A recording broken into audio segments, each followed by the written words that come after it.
Hi guys, what's going on? This is your girl Terry, and I am so excited, guys, because I am overwhelmed by your support, by your love. I don't take it for granted, guys. Thank you for subscribing and joining the family.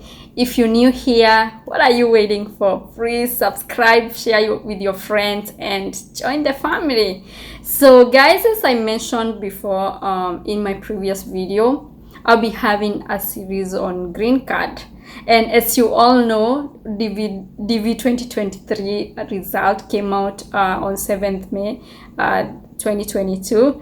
And some of you were selected. Congratulations, first of all.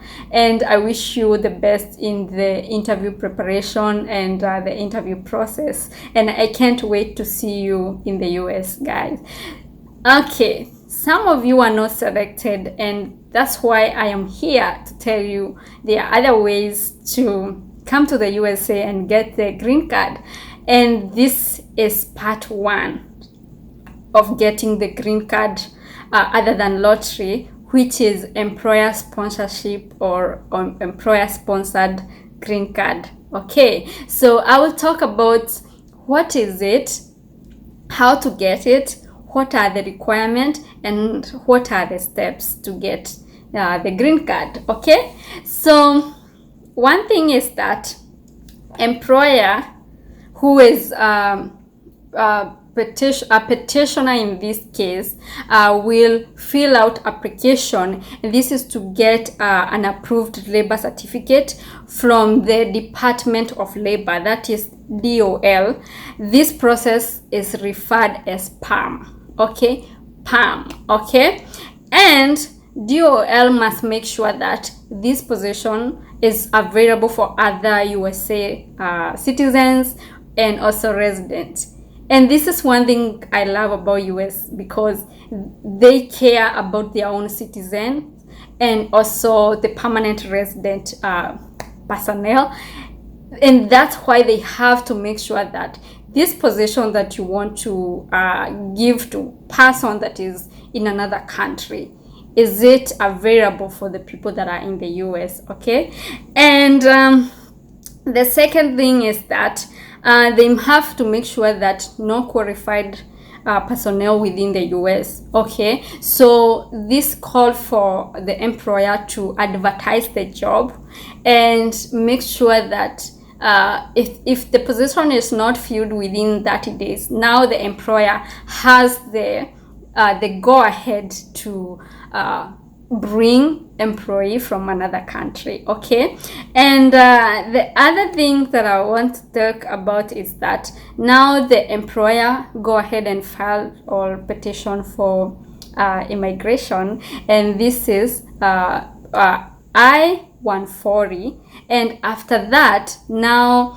the approval is done, and they have to go now ahead and do the visa processing and those kind of good stuff.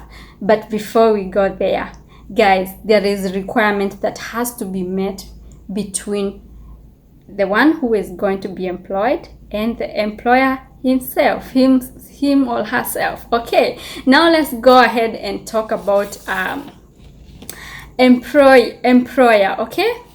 Okay, so for the employer, one thing to note is that for the employer,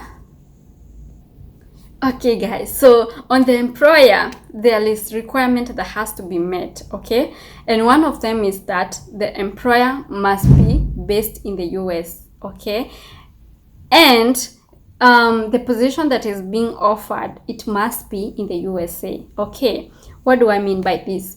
For example, in my company, we have branches in the US, in the UK, India, Canada, and so many parts of the world, you see. So for the employer to petition for employee from another country, it has the company that the employee is coming, it has to be in the USA, not in other branches. Okay, so that is one of the requirements from the employer.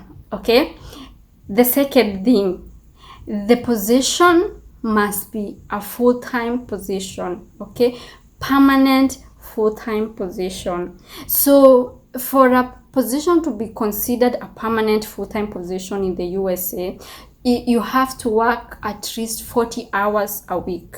Okay, yes. And this position cannot be temporary position. If it is temporary position, it will not be approved. Okay, and the third thing is that we have what we call bona fide job opportunity. Okay, this what I mean is that you find that some people will have their company and they want to invite their relative to the company so that they can have USA benefit.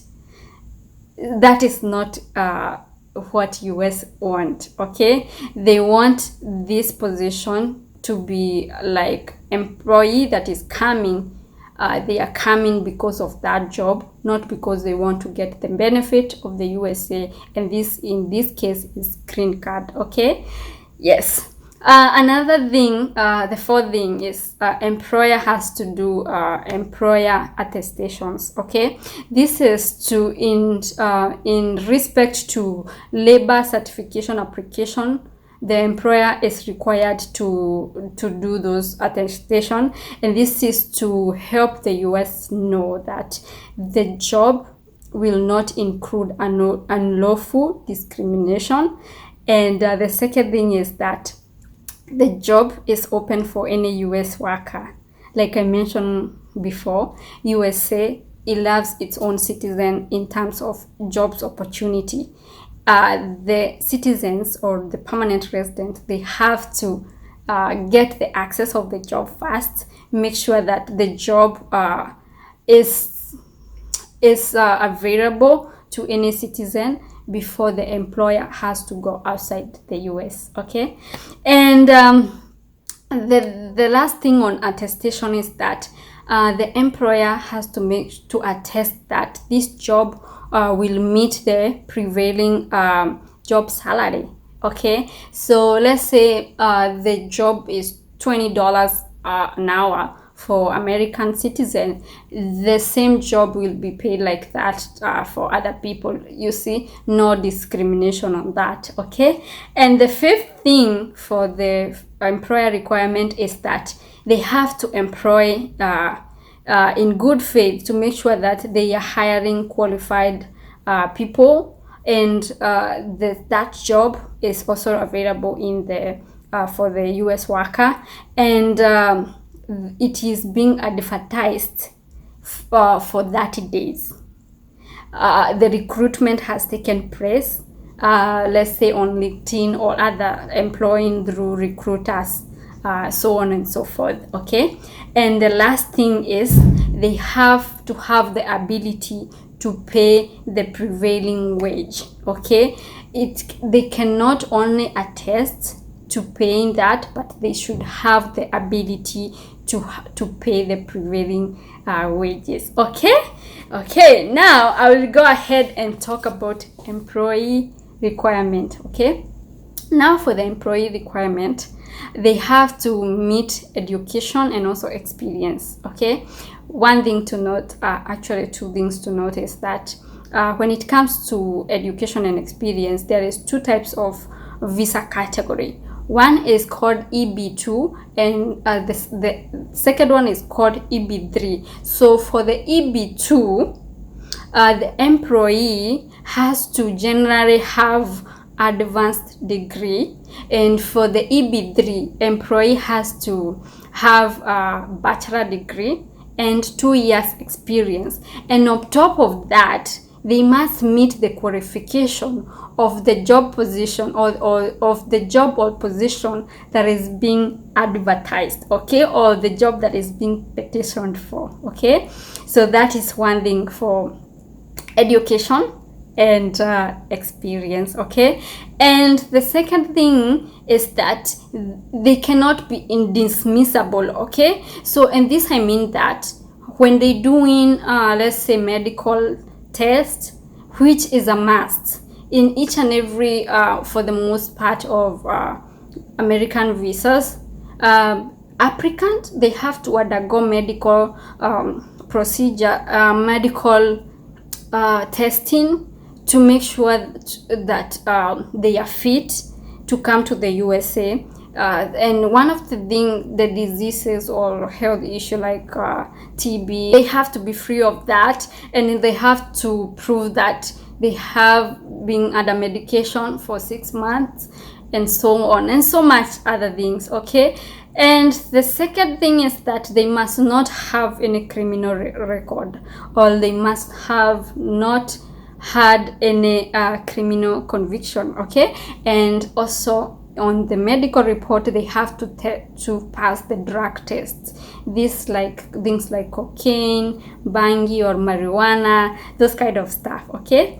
And the last thing is that employee must have a good intention of working with the employer. Okay, this is not like some people will just say that, okay, I will look for a job through a company that sponsors people, and once I get the green card, I will now move to another country or to another state. No, you must not come with that expectation. You must come with intention of working for that employer. Okay. Yes. So I have talked about the steps that employer has to take. I have talked about requirement for the employee and requirement for the employer. Now I will mention the 3 stages one last time, and we close this topic for today. Okay, I mentioned about approval of labor certification application, and this is from the Department of Labor for the USA. And after that, now the employer do immigration petition, and this is by filling I-140 form and submitting to USIS. This is United States Department of Citizenship and Immigration. And the last thing is adjustment of status, and this is immigrant visa processing. Okay, so that's it about work sponsorship green card. And if you have any question on that, I will post some link below the comment and pin the comment so that you can go to the website and get to enlighten yourself more on the process, on the requirement that has to be met, and so many other things. Okay, so I will still continue with this series. Next topic will be on refuge, so refuge based green card, so stay tuned on that. Okay, so thank you so much for watching. Please, if you have any question, comment down below. As I mentioned, your wish is my command. Okay, thank you. Subscribe and share with your friend, and I'll see you next time. Bye bye.